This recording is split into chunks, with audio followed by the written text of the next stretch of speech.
brought to you by Agilus Diagnostics. Health test की बात आती है तो मैं भरोसा करता हूँ India's largest diagnostics company Agilus diagnostics. खुद को टेस्ट करते रहो। ईरान ने इजराइल पर 180 से अधिक बैलिस्टिक मिसाइलों से हमला किया। इस हमले के बाद लगातार दिन ब दिन बीतते गए, सवाल उठता गया कि इजराइल हमला कैसे करेगा, कब करेगा, और आखिरकार वो दिन भी आया जब इजराइल ने यह हमला ईरान पर कर ही दिया। ईरान के हमले के 26 दिन बाद इजराइल ने ईरान पर हमले का जवाब दिया और इस दौरान ईरान की तरफ से यह कहा गया कि उसने सफलतापूर्वक इजराइल के हमले को विफल किया है।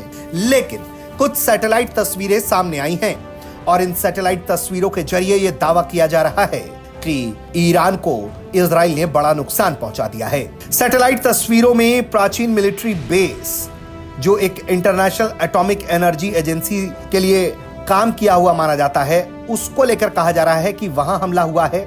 इसके अलावा खोजोर मिलिट्री बेस, जहां पर बताया जाता है कि अंडरग्राउंड टनल और मिसाइल प्रोडक्शन का काम चलता है, वहां पर भी हमले की तस्वीरें इन सैटेलाइट तस्वीरों में साफ साफ देखी जा सकती हैं। पहले और बाद की तस्वीरों को देखकर समझा जा सकता है कि बड़ी भारी संख्या में वहां पर विस्फोट हुआ है और उसके बाद वहां स्ट्रक्चर नेस्तनाबूद दिखाई पड़ रहा है। ईरानी सेना की तरफ से न ही खजौर और न ही प्राचीन इलाके में इजरायली हमले के बाद हुए नुकसान को लेकर कोई बात कही गई है।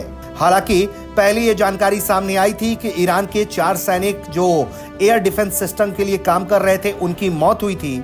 इसके बाद ईरान ने यह जानकारी दी कि एक आम नागरिक की इस हमले में मौत हुई है, लेकिन उसके बारे में कोई भी जानकारी सार्वजनिक तौर पर जारी नहीं की गई है। इस हमले के बाद से ईरान कह रहा है कि हम इस हमले का माकूल जवाब देंगे, और तो और ईरान ये सीधे तौर पर कह रहा है कि इस तरह के हमलों के लिए अमेरिका ने हथियार उपलब्ध कराए हैं। इसके बाद ही इजराइल ने इस तरह के हमले को अंजाम दिया है।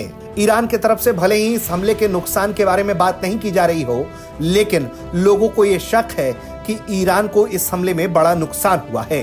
अंदाजा यह है कि उसके बैलिस्टिक मिसाइल प्रोग्राम बनाने वाले साइट और न्यूक्लियर वेपन प्रोग्राम को तैयार करने वाले साइट को इस हमले में निशाना बनाया गया है। हालांकि अब आने वाले दिनों में ईरान किस तरह से इस हमले का जवाब देगा या फिर वो इस हमले के बाद शांत पड़ जाएगा, ये देखना होगा।